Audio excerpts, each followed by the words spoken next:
السلام علیکم کلاس 5. دعا اور امید یہی کہ آپ جہاں بھی ہوں بالکل خیریت سے ہوں.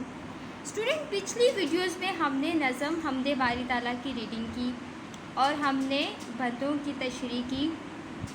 آج ہم بک ورک کریں گے، لیکن آپ کو سوالوں کے جواب جو صفحہ نمبر 2 پر ہیں ان کو اپنے کاپی میں بھی لکھنا ہے، لیکن یہاں میں آپ کو صرف اس کے مختصر جواب بتاؤں گی. سوال نمبر 1 دیکھیں، پھولوں کی صدا سے شاعر کی کیا مراد ہے؟ تو اس کا جواب یہ ہے کہ پھولوں کی صدا سے شاعر کی یہ مراد ہے کہ خوبصورت پھول بھی اللہ تعالیٰ کی تعریف بیان کرتے ہیں کہ خدا ہی سب سے بڑا ہے. سوال نمبر 2 ہے، شمس و قمر سے اللہ تعالیٰ کی کون سی صفت ظاہر ہوتی ہے؟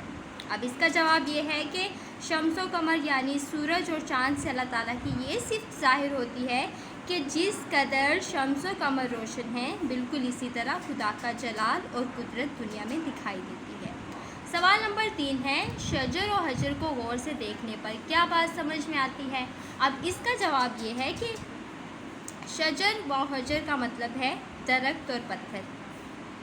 تو شجر و حجر کو دیکھنے سے یہ بات سمجھ میں آتی ہے کہ درخت اور پتھر بھی اسی رب کی ثنا بیان کرتے ہیں. سوال نمبر 4 ہے، قرآن نے اللہ تعالیٰ کے بارے میں کیا کہا ہے؟ تو اس کا جواب یہ ہے کہ قرآن نے اللہ تعالیٰ کے بارے میں یہ فرمایا ہے کہ بے شک اللہ سب سے بڑا ہے. اب صفحہ نمبر 3 پر سے قواعد یعنی گرامر کا حصہ. متشابہ الفاظ. ملتے جلتے الفاظ کو قواعد کی زبان میں متشابہ الفاظ کہا جاتا ہے. ان الفاظ کی آواز ملتی جلتی ہے مگر املا اور معنی الگ ہوتے ہیں.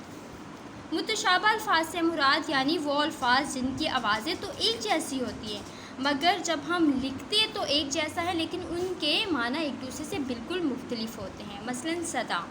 اب یہ صدا لکھا یہ مختلف ہے، یہ بھی لکھا مختلف ہے، لیکن لکھا سیم ہے لیکن ان کی جو میننگز ہیں بالکل سیم الگ الگ ہے. جیسے اس صدا کا مطلب ہے آواز اور اس والے صدا کا مطلب ہے ہمیشہ. آم پھل ہے، کھانے والا، بڑا مزیدار ہوتا ہے، اور اسی طرح آم. یہ بولنے میں تو ایک جیسے لگ رہے ہیں لیکن ان کے معنی بالکل مختلف ہیں. اب آپ نے کرنا یہ ہے، متشابہ الفاظ کے درست استعمال سے خالی جگہ پر کیجیے. ڈیش لوگ ڈیش جیسی تیز نظر رکھتے ہیں. تو اس میں آئے گا بعض لوگ. اب اس بعض کا مطلب ہوتا ہے کچھ، اور اس والے بعض کا مطلب ہوتا ہے بعض ایک پرندہ ہوتا ہے جس کی نظر بہت تیز ہوتی ہے. تو یہاں پہ لکھیں گے ہم بعض لوگ بعض جیسی تیز نظر رکھتے ہیں. کسان ڈیش جوت کر اپنے معاشی مسائل حل کرتا ہے. اب حل کسان جوتتے ہیں اور اپنے مسائل حل کرتے ہیں یعنی سولو کرتے ہیں.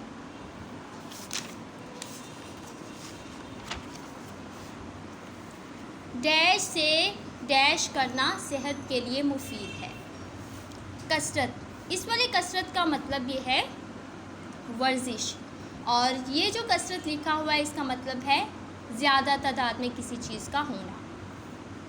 خوشی ہو یا علم، خوشی ہو یا ڈیش، ملک کا ڈیش بلند رہنا چاہیے.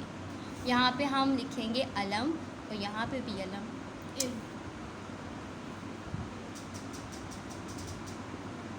برسات کے ڈیش سرد ڈیش چلنے لگی، یعنی برسات کے بعد سرد باد چلنے لگی. اب اس بات کا مطلب ہوتا ہے آفٹر یعنی بعد میں آنے والا، اور اس بات کا مطلب ہوتا ہے ہوا.